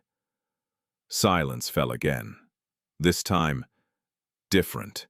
Not heavy, but real, because for the first time, they were not speaking as strangers. They were speaking as two people connected by something neither of them could undo. Kletchi exhaled slowly. "I know," he said, "but that doesn't change the fact that you deserve more than what you went through." Ngozi said nothing, because part of her agreed, but another part refused to depend on anyone again. Not even him. After a moment, she stepped back. "I have work," she said. The distance returned, carefully, deliberately, but not completely, because something had changed. A truth had been spoken, and truths, once revealed, do not disappear. Kletchi watched her as she walked away. This time he did not stop her, because he understood now.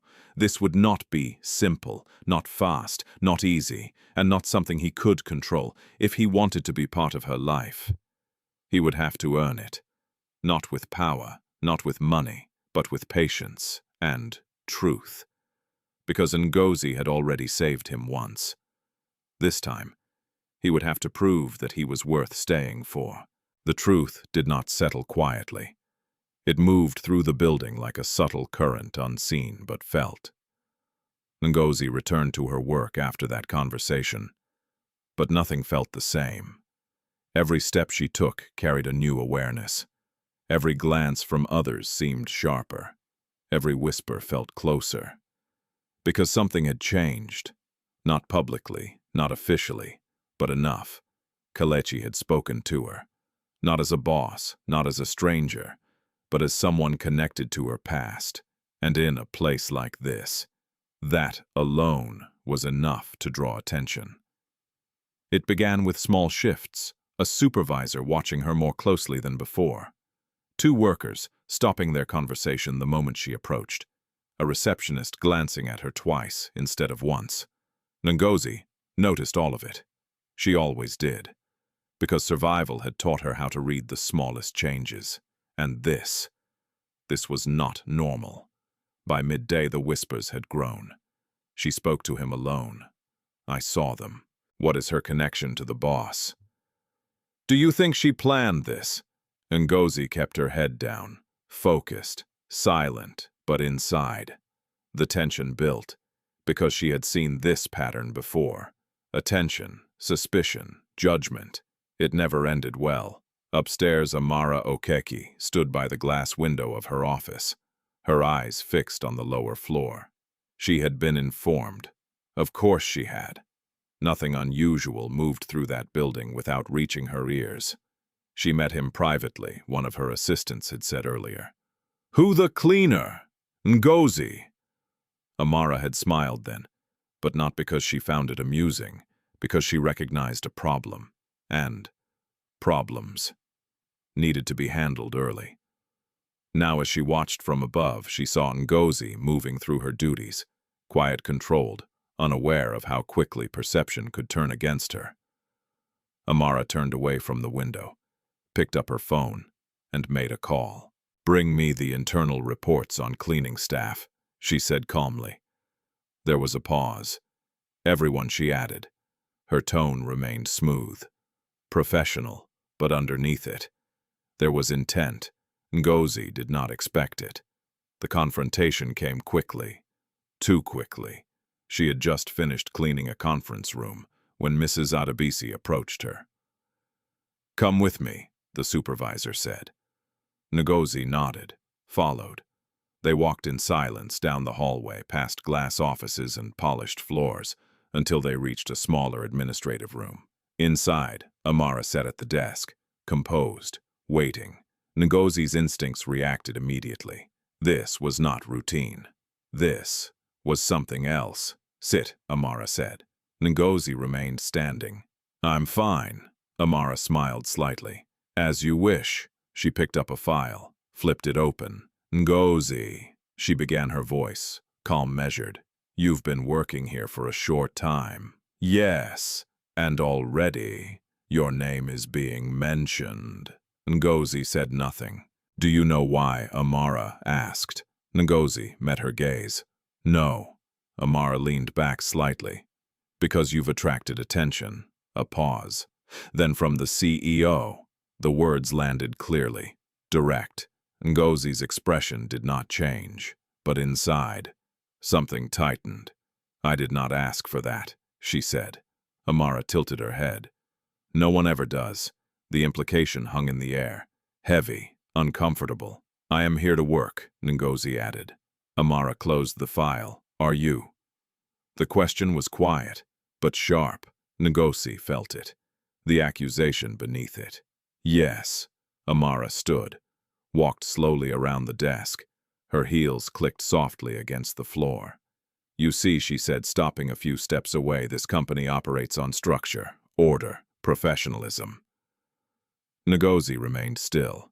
And when someone enters that structure and begins to disrupt it, she paused, studying Ngozi carefully. We have to ask questions. Ngozi's voice remained steady. I have not disrupted anything. Amara smiled again. You met him privately. He asked to speak with me. And you agreed. Ngozi held her gaze. Yes. Amara's expression hardened slightly. That is not how things work here. Silence. Then what do you want from him? Amara asked. The question came suddenly, direct, sharp. Ngozi's eyes narrowed slightly. I want nothing. Amara stepped closer. Everyone wants something. Ngozi shook her head. No. Amara's voice dropped slightly. Money. No, it's protection. No, our opportunity. Ngozi's answer did not change. No. Amara studied her. Longer this time, as if trying to find the crack, the weakness, the lie, but there was none. And that made things worse, because someone who wanted nothing could not be controlled easily. Amara straightened. "Be careful," she said finally. The words were calm, but the warning beneath them was not. This place can be difficult for people who don't understand their position. Ngozi did not respond, because she understood perfectly. Her position had always been clear. Amara turned slightly. "You can go." Ngozi left without another word, but as she stepped out of the room, she knew this was only the beginning. The real blow came later. That same evening, as she prepared to leave, Mrs. Adebisi approached again. "Ngozi." She said, her tone different this time, more formal. "We need to speak." Ngozi's stomach tightened. "Yes, there has been a complaint." About what? Mrs. Adebisi hesitated. Then, missing items. Ngozi froze. What? A report was filed this afternoon. Equipment from one of the executive offices. Ngozi shook her head immediately. "I did not take anything." "I know," Mrs. Adebisi said quietly. "But the report names you." The words hit hard, too familiar, too close to something she had already lived through. Ngozi felt her chest tighten. "No," she said. "That is not true." Mrs. Adebisi sighed softly. "I believe you." A pause. "But this has to be investigated." Ngozi's hands trembled slightly, because she knew what that meant. Investigation, suspicion, reputation, loss, again, always again. "Who reported it?" she asked. Mrs. Adebisi did not answer directly, but she didn't need to. Ngozi already knew. Amara. Upstairs, Kletchi sat in his office when the report reached him. He read it once, then again. His expression darkened. Missing equipment. Named suspect Ngozi. The timing was not a coincidence, and he knew it. He stood immediately, left his office without hesitation, because this was exactly what he had feared. The moment attention turned into attack. Downstairs, Ngozi stood in the corridor surrounded by tension that felt all too familiar. Eyes on her, whispers behind her. The same pattern, the same story, repeating itself, and for a moment, she felt it. That old feeling of being trapped in something she could not control, of being judged before being heard, of losing everything. Again. But this time, something was different, because before the situation could close in on her completely, a voice cut through it. "Stop, Kletchi." He stepped forward, his presence shifting the entire atmosphere instantly. The room fell silent. He looked at the report, then at Ngozi, then at the others. "Who filed this?" he asked. No one answered immediately, until Amara stepped forward. "I did." The confrontation had begun, and this time, Ngozi was not alone. Silence settled over the corridor like a held breath. Every eye shifted between Kletchi and Amara. Power had entered the room, and it was no longer subtle. Kletchi stood still for a moment, the report in his hand, his gaze steady but colder than before. Not the calm professionalism people were used to seeing. This was different. This was personal. "You filed it," he said again, his voice low-controlled. Amara did not step back. "Yes," she replied, "based on information I received. From who? A staff report." Kletchi glanced at Mrs. Adebisi. She hesitated, then shook her head slightly. "I did not file it," she said quietly. Kletchi's eyes returned to Amara, and the evidence. Amara lifted her chin slightly. "The item is missing." She had access to the room. "That is enough to investigate." "Investigate," Kletchi repeated, not angrily, but with precision. The word itself was not the problem. The intention behind it was. He turned slowly toward Ngozi. She stood still, her face composed. but her hands slightly clenched at her sides. Not pleading, not defensive, just waiting. That alone told him everything he needed to know, because people who lied often rushed to defend themselves. Ngozi did not. She had seen this before, and she knew how it ended, unless something changed. Kletchi looked back at Amara. "You made a serious accusation," he said. "Yes, without verifying it. I followed protocol." Kletchi's expression hardened. "No, you followed assumption." The words landed cleanly, sharp. The room shifted. Amara's smile faded slightly. "Are you saying I'm wrong?" "I'm saying," Kletchi replied, "that you've already decided she's guilty." A pause. Then before any investigation has even begun. Amara crossed her arms lightly. "And you've already decided she's innocent?" Kletchi did not hesitate. "Yes." The answer came immediately, without doubt, and that changed everything. Because it was no longer neutral, it was no longer professional distance, it was a position, a choice. The tension in the room thickened. Amara's eyes narrowed slightly. "This is exactly what I meant," she said, sentiment interfering with judgment. Kletchi stepped closer. "Be careful," he said quietly. The warning in his voice was unmistakable. But Amara did not retreat, because she understood something too. This was about more than just a missing item. This was about influence, and she was not willing to lose hers easily. If the roles were reversed, she said calmly, "Would you still defend her like this?" Kletchi held her gaze. "Yes." The certainty in his voice left no room for argument, and for the first time, Amara felt it. Not just resistance, but loss of control.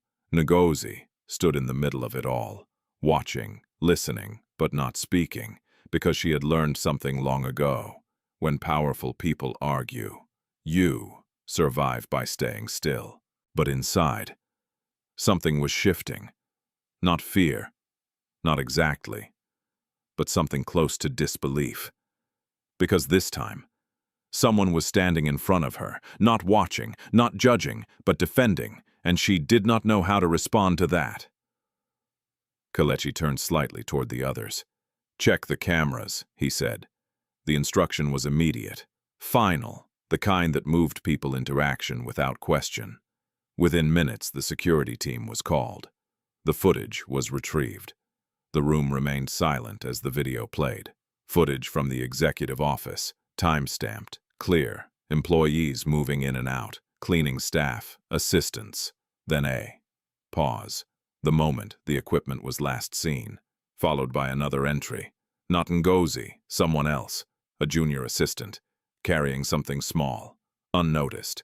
Until now, the video ended. Silence followed, heavy, undeniable. Kletchi looked at Amara. "You were saying," he asked. Her expression remained controlled. But the shift was visible, slight but real. "I acted on the information I had," she said. "No," Kletchi replied. "You acted on assumption. The difference mattered, and everyone in the room could feel it." Amara said nothing, because there was nothing left to defend. The truth had spoken, clearly, publicly, without distortion. Kletchi turned to Ngozi. For a moment, the tension faded slightly. "I'm sorry," he said. The words were simple, but they carried weight.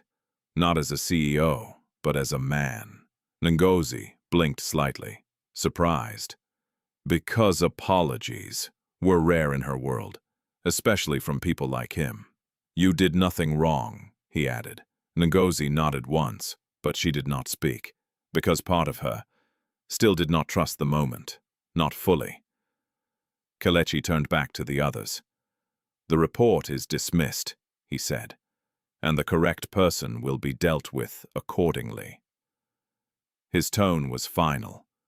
No debate, no room for interpretation. Then he looked at Amara again.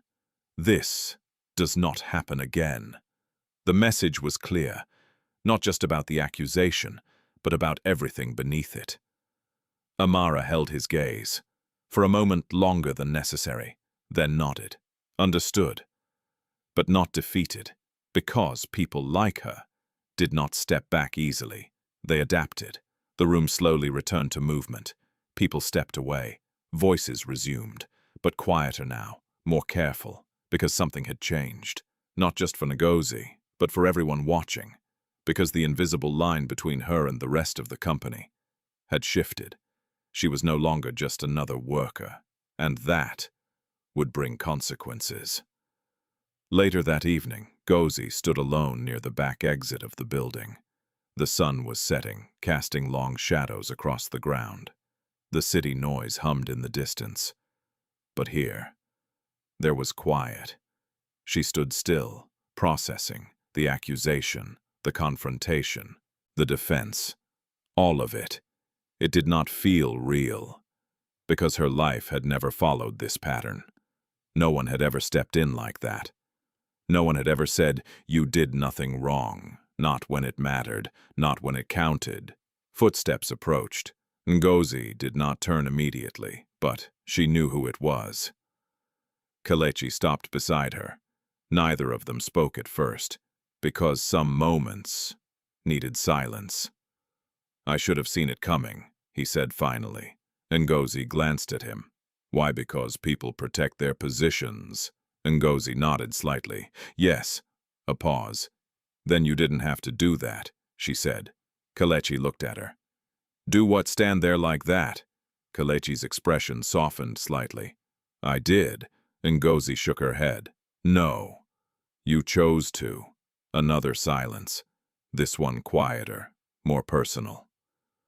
Kletchi exhaled slowly. "I told you before," he said. "I'm not going to let what happened to you happen again."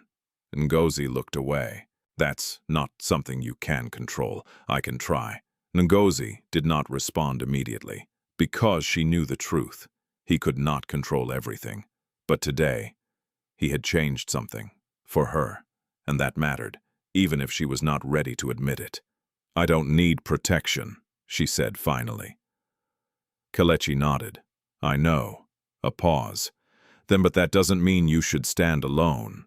Ngozi's chest tightened slightly, because those words touched something deeper, something she had buried. For a long time, she did not answer, because she did not know how, and Kletchi did not push, because he understood now. Trust was not given. It was built, slowly, carefully, over time, and this was only the beginning. The tension did not disappear after the truth came out. It deepened. Because exposure does not end conflict, it transforms it. Within the company, the atmosphere shifted in ways that were both visible and subtle.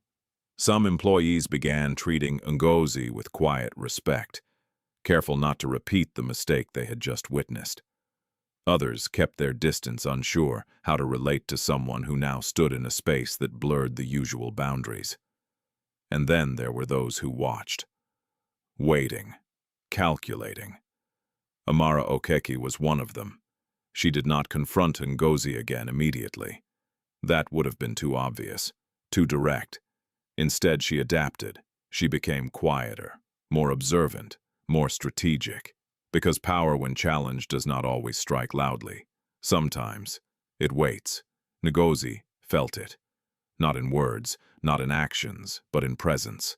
The kind that lingers just beneath the surface. She continued her work as before, arriving early, leaving late, speaking little. But now there was something different in her movements. A heightened awareness. Because the incident had shown her something she could not ignore. She was no longer invisible, and being seen came with risk. Kletchi knew that too. And for the first time in years, he found himself facing a situation that could not be solved through structure or authority alone. Because this was not business. This was personal, and personal things were unpredictable. He sat in his office. Late one evening, the city lights stretching endlessly beyond the glass walls, his mind circling the same question. How do you make something right when it was never yours to fix? Ngozi had made it clear. She did not want charity. She did not want rescue. She did not want to be pulled into a world she did not choose. And yet, he could not walk away. Not after knowing the truth. Not after seeing what she had endured. And not after realizing that his silence, even unknowingly, had been part of her suffering. He exhaled slowly, then stood. Because some answers are not found in thinking, they are found in action. The next day Ngozi was called again, but this time, it was different. Not a quiet hallway, not a hidden conversation. A formal office, Kletchi's office. Ngozi hesitated at the door before knocking. "Come in." She stepped inside. The space was vast, orderly, everything in its place, everything controlled. So unlike her world. She stood near the entrance. "Sir," Kletchi looked up. For a moment he did not speak, because this time he had already decided. "Sit," he said. Ngozi shook her head. "I prefer to stand." Kletchi nodded. "All right." A pause. "Then I've been thinking about what you said." Ngozi remained still. "And what you went through." Ngozi's expression did not change, but her attention sharpened. Kletchi stepped forward slightly. "I can't undo the past," he said. "But I can choose what happens now." Ngozi met his gaze.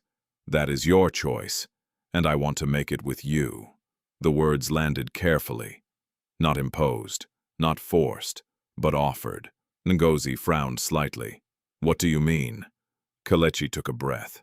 "I want you to move out of the cleaning department." Ngozi's eyes narrowed. "No!" The answer came instantly. Firm, unshaken. Kletchi did not react. "I haven't finished. I don't need to hear the rest," Ngozi said. "I am working. I am fine." Kletchi nodded slightly. "I know you are capable of more." Ngozi's voice remained steady. "Capability is not the issue." Then what is? Ngozi held his gaze. "Independence." The word settled between them. Clear, strong. "I built this life myself," she continued. "It may not be much, but it is mine." Kletchi understood, more than she expected. "I'm not trying to take that from you," he said. "It feels like you are." Another pause. Longer, deeper. "Then I want to offer you a position," Kletchi said. Ngozi said nothing, because this time, she listened. "Not as charity," he added. "As work." Her eyes did not leave his. "What kind of work?" Kletchi stepped closer to his desk, picked up a file. "My foundation is expanding," he said. "We work with children, communities, people who fall through the system." Ngozi's chest tightened slightly. Because she knew that system. "Too well. I need someone who understands that world," he continued. "Not from theory, from experience." Ngozi's fingers tightened slightly. "You think that is me? I know it is." Silence, not rejection, not acceptance, but something in between. Because this was different. Not rescue, not pity, but recognition. Ngozi looked away briefly. Processing, thinking, feeling something she had not allowed herself to feel in a long time. Possibility. But possibility was dangerous, because it came with risk. "What if I fail?" she asked quietly. Kletchi's answer came without hesitation. "Then you learn." Ngozi looked back at him. "And if I don't want to change my life," Kletchi nodded, "then you don't." The simplicity of the answer surprised her, because she had expected pressure, expectation, something, but there was none, only choice, real choice, and that was new. Kletchi stepped closer. Not too close, just enough. "There's something else," he said. Ngozi's gaze lifted again. Kletchi hesitated. "Because this part was not business. This part was personal. I've spent years trying to understand why I survived," he said. Ngozi listened. "Now I know," he continued. "It was you." Her breath caught slightly. "And everything I've built since then, it came from that moment." Ngozi's eyes softened. Just slightly, but enough. "I don't want to stand here as someone above you," Kletchi said. I want to stand here as someone who sees you. A pause. Then, as someone who respects you, Ngozi's chest tightened. Because respect was something she had fought for her entire life, and hearing it now, from him, meant something, even if she did not want it to. And more than that, Kletchi added quietly, I want to stand beside you. The words hung in the air, not rushed, not forced, but honest. Ngozi looked at him. Really looked. Not as a boss, not as a powerful man, but as someone who had chosen to step toward her, without taking anything away. And for the first time, she did not feel the need to step back. Not completely, but less. A small shift, but a real one. I don't know if I can trust this, she said. Kletchi nodded. I know. Another pause. Then, but I'm willing to prove it. Ngozi held his gaze. Longer this time, because something inside her was no longer resisting as strongly. Not because the past had disappeared, but because the present was different. And maybe, just maybe, the future could be too. She exhaled slowly. I will think about it, she said. Kletchi nodded. That's all I ask.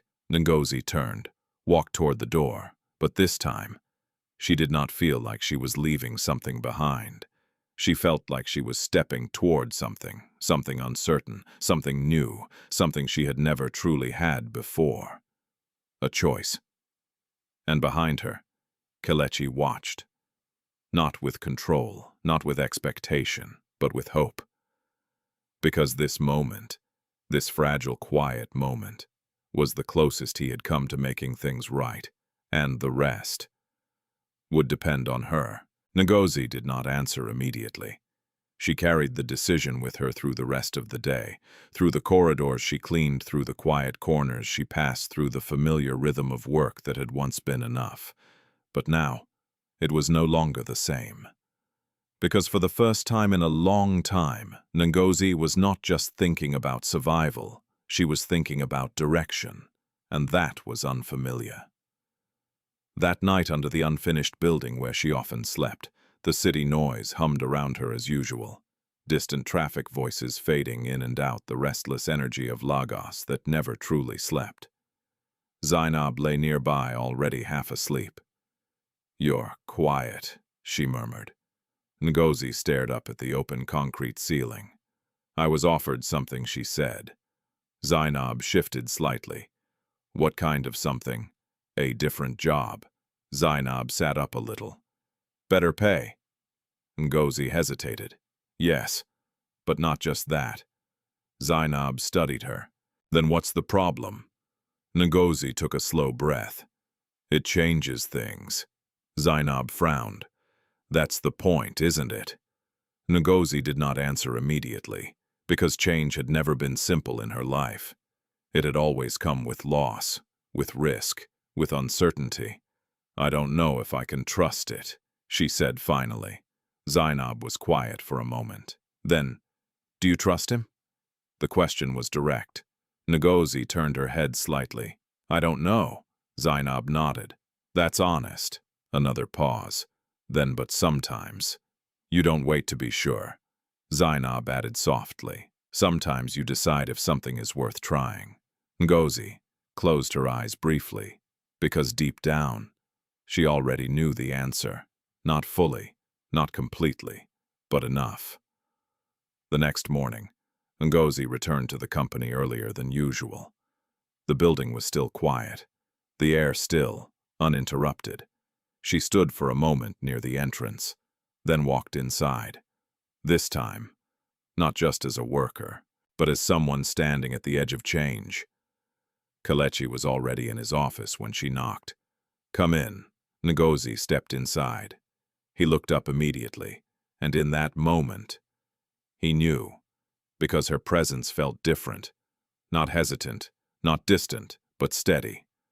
I've made my decision, she said. Kletchi stood slowly, waiting, not pushing. Ngozi met his gaze.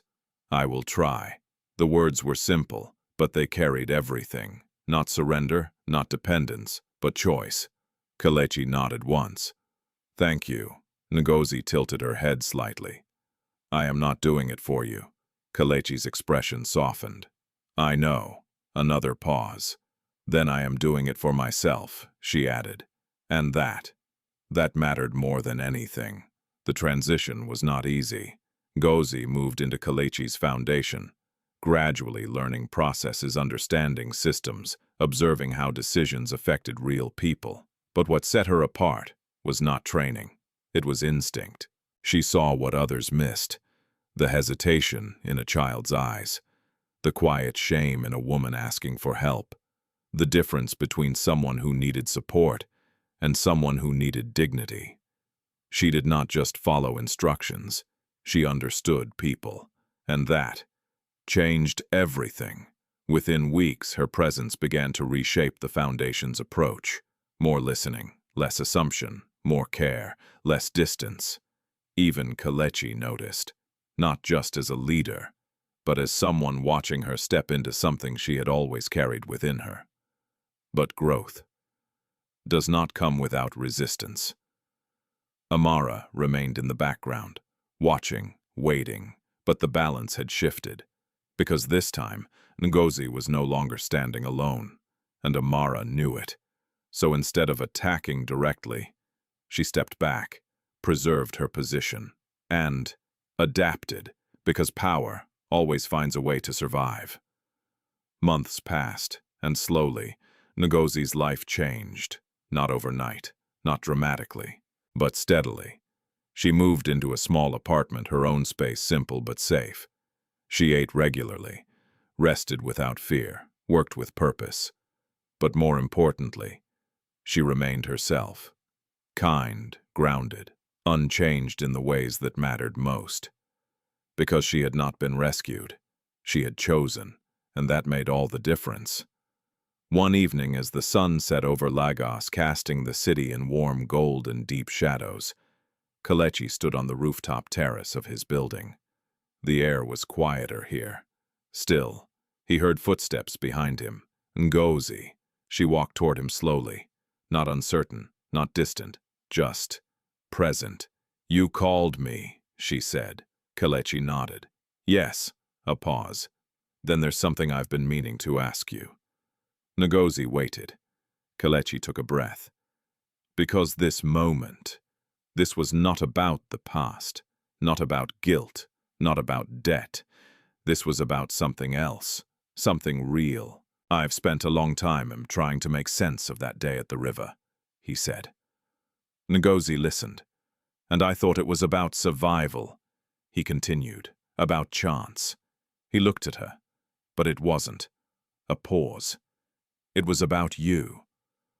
Ngozi's chest tightened slightly. Kletchi stepped closer. Everything I became started with that moment. His voice remained steady. But what matters to me now? Another pause. Then is what we become next. The words settled between them. Quiet, but powerful. Ngozi looked at him. Not surprised, not overwhelmed, but thoughtful. Because she understood what he was asking, without him saying it directly. I don't believe in fairy tales, she said softly. Kletchi nodded. Neither do I. I believe in truth, she added. So do I. Silence. Then I won't be someone you save, Ngozi said. Kletchi's answer came immediately.